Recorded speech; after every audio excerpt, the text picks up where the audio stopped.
Hello everyone, আশা করছি সবাই খুব ভালো আছেন। আজকে আমাদের এডিনব্রাতে দ্বিতীয় এবং শেষ দিন। হোটেল থেকে আমরা দুইজন সকালের নাস্তা এবং কফি খেয়ে চেক আউট করে বেরিয়ে পড়লাম নতুন যাত্রার উদ্দেশ্যে। আমাদের আজকের গন্তব্য কিন্তু একটু নতুন কিছু এক্সপ্লোর করার। সো চলুন আমাদের সাথে নতুন যাত্রার উদ্দেশ্যে। আমরা এখন দেখতে পাচ্ছি এডিনব্রাহের বিখ্যাত ট্রামস, যা কিনা এই শহরের বুক চিরে চলে। লন্ডনের যেমন যাতায়াত ব্যবস্থা হচ্ছে লন্ডন টিউব মানে লন্ডনের ট্রেন, ঠিক তেমনি এই জায়গার অন্যতম প্রধান যাতায়াত ব্যবস্থা হচ্ছে এই ট্রামস। খুব ভালো লাগলো দেখে যে রাস্তার মধ্যে কতটা নিরাপদ ব্যবস্থায় এই ট্রামস চলছে।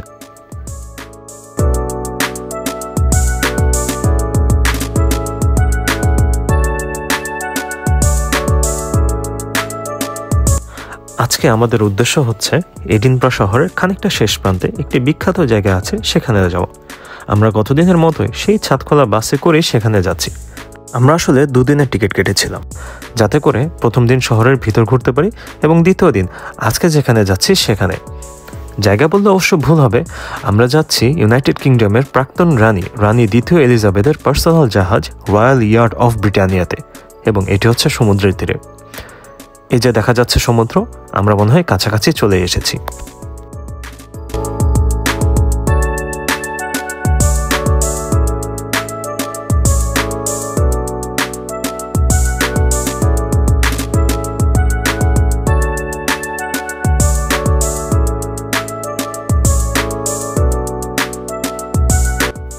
আমরা এখন আছি রয়্যাল ইয়ার্ড অফ ব্রিটানিয়া এর ভিতরে। ইয়ার্ডটির ভিতরে ঢুকতে গেলে টিকিট কেটে ঢুকতে হয়। টিকিটের দাম হচ্ছে 20 পাউন্ড, বাচ্চাদের জন্য 9.5 পাউন্ড এবং যারা স্টুডেন্ট আছে তাদের জন্য 18 পাউন্ড। ইয়ার্ডটি সম্পর্কে একটু বলে নেই। রয়্যাল ইয়ার্ড অফ ব্রিটানিয়া হচ্ছে ব্রিটিশ রয়্যাল ফ্যামিলির পার্সোনাল শিপ, যা কিনা 1954 সাল থেকে 1997 সাল পর্যন্ত অ্যাক্টিভ ছিল। এরপরে এটিকে জনসাধারণের জন্য জাদুঘর করে দেওয়া হয়।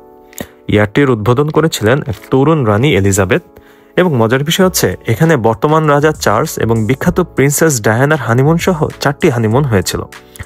খেয়াল করলে দেখতে পারবেন আমাদের হাতে টেলিফোনের মতো একটি যন্ত্র আছে, যা কিনা কানে লাগে আমরা কিছু শুনছি।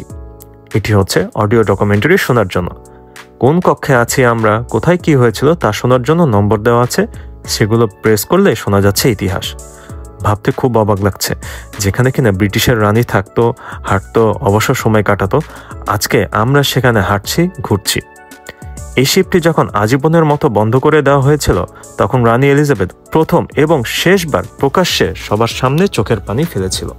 এবং 2023-24 সালে ইউনাইটেড কিংডমের টপ অ্যাট্রাকশনগুলোর মধ্যে নাম্বার 1-এ ছিল এই রয়্যাল ইয়ার্ড অফ ব্রিটানিয়া।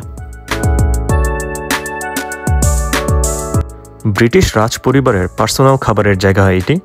কি সুন্দর এবং খুব সিম্পল ডেকোরেশন।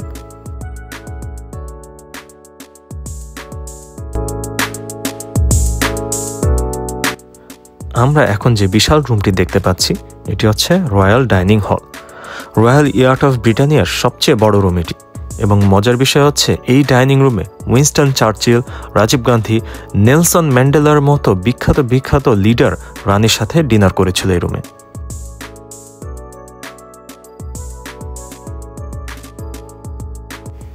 এখানে খুব পুরাতন একটি টেলিভিশনে আমরা এখন দেখতে পাচ্ছি সেই ঐতিহাসিক মুহূর্ত যখন রানী এলিজাবেথ ইয়ার্ডটি উদ্বোধন করেছিলেন।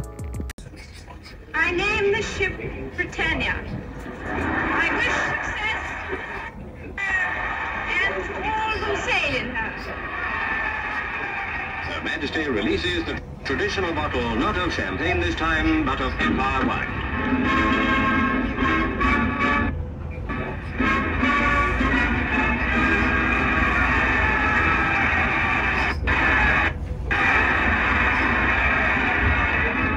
Soon the Britannia will become a home for a Queen, a Duke and their children.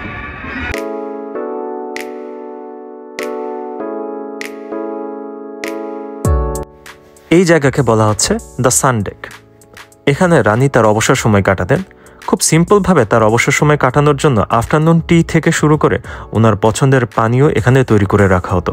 উনি এখানে বসে অবসর সময় কাটাতেন এবং সামনের দৃশ্য উপভোগ করতেন।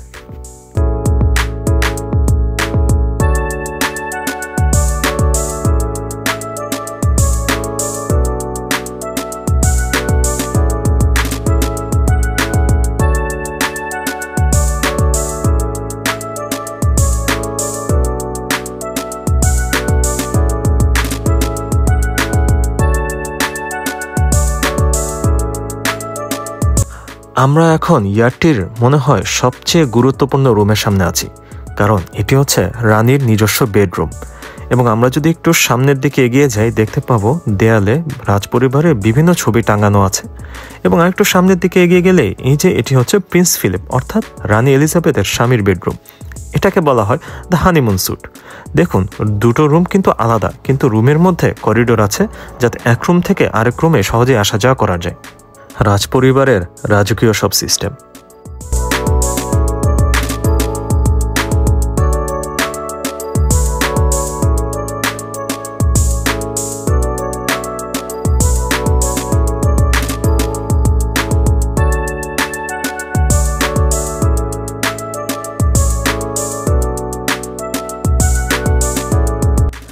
আমরা এখন যেখানে আছি এখান থেকেই জাহাজের ক্যাপ্টেন এবং তার ক্রু জাহাজটি নিয়ন্ত্রণ করত। এই প্রথম আমাদের কোনো জাহাজের ক্যাপ্টেনের জাহাজ চালানোর রুমে ঢোকা হলো, তাও আবার রাজকীয় জাহাজের।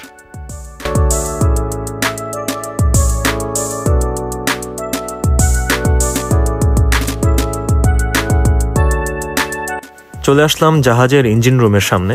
ভেতরে ঢোকার কোনো ব্যবস্থা নেই, তাই বাহির থেকেই দেখতে হলো।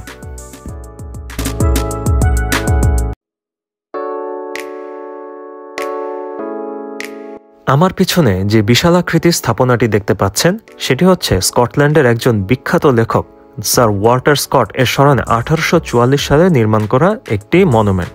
এটাকে বলা হয় দ্য স্কট মনুমেন্ট। এটি এডিনব্রায়ের একদম বুকে প্রায় 200 বছর ধরে ঠাঁই দাঁড়িয়ে আছে। প্রায় 62 ফুট উঁচু এই স্থাপনার ভিতরে ঢোকা যায় এবং চাইলে প্রায় 290টি সিঁড়ি বেয়ে একদম উপরেও ওঠা যায়। তো এই ছিল আমাদের এডিনবার্গ ভ্রমণ। অনেক নতুন অভিজ্ঞতা এবং নতুন নলেজ নিয়ে আমরা ফিরে যাচ্ছি। আপনারা যদি এডিনবার্গতে এসে ঘুরে দেখতে চান তাহলে আমি আপনাদের সাজেস্ট করব আপনারা 3 দিন 2 রাতের প্ল্যান করে আসুন। সবাই খুব ভালো থাকবেন এবং আমাদের সাথে থাকুন আমাদের পরবর্তী যাত্রার জন্য। আল্লাহ হাফেজ।